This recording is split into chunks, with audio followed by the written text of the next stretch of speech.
different ways by which we can express the concentration of a solution.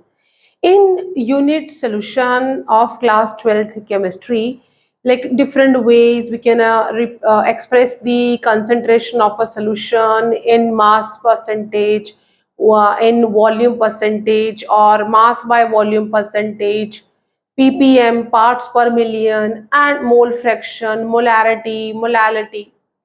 Mole fraction is one of the way by which we can express the concentration of a solution. So mole fraction, जब हम mole fraction को लिखेंगे, mole fraction which can be represented as like this, ये mole fraction है.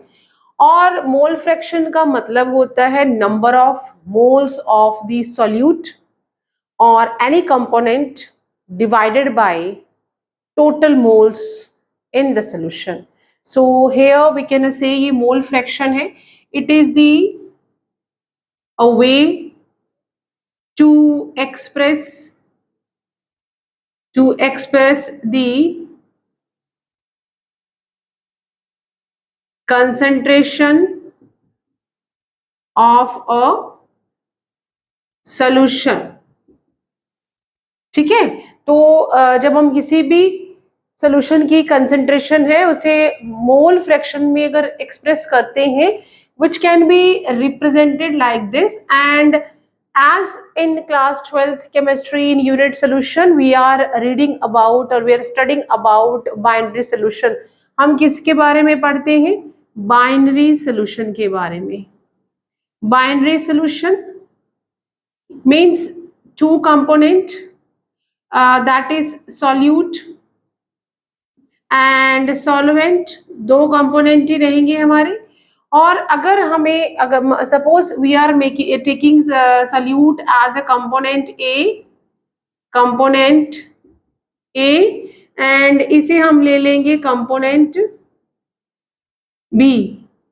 सो जब हम mole fraction express करेंगे A का, तो मोल फ्रैक्शन A, ये मतलब मैं solute का लिख रही हूं, that is number of moles of A divided by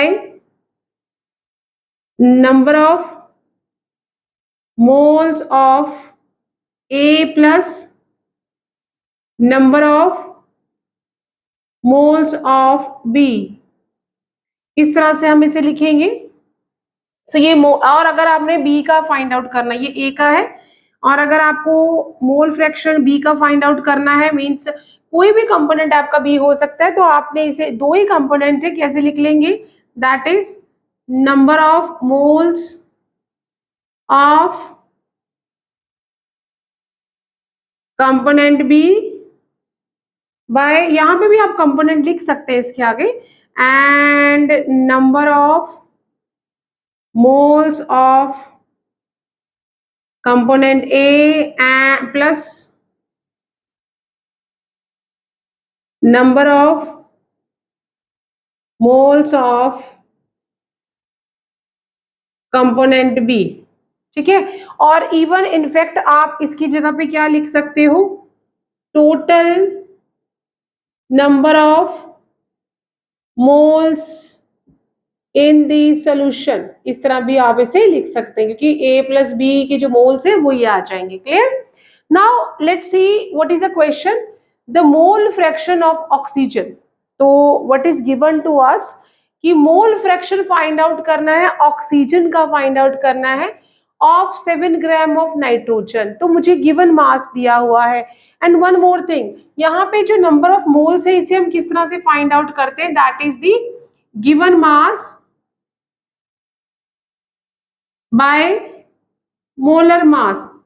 molar mass ये क्या होता है? That is the number of moles. Number of moles का ये फॉर्मूला है, राइट?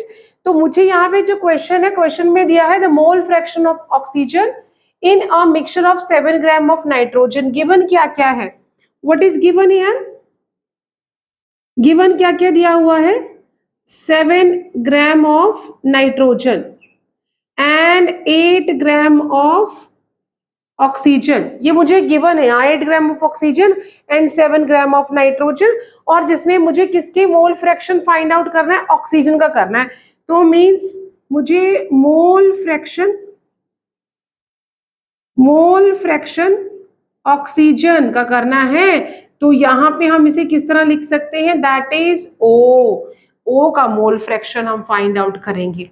ये मुझे गिवन इंफॉर्मेशन दी हुई है।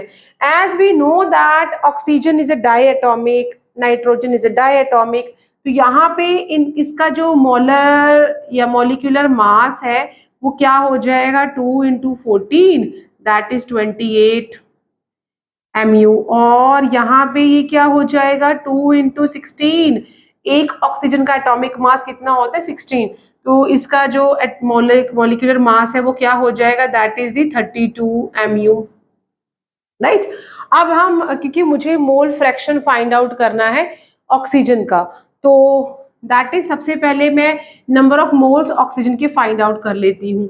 तो ऑक्सीजन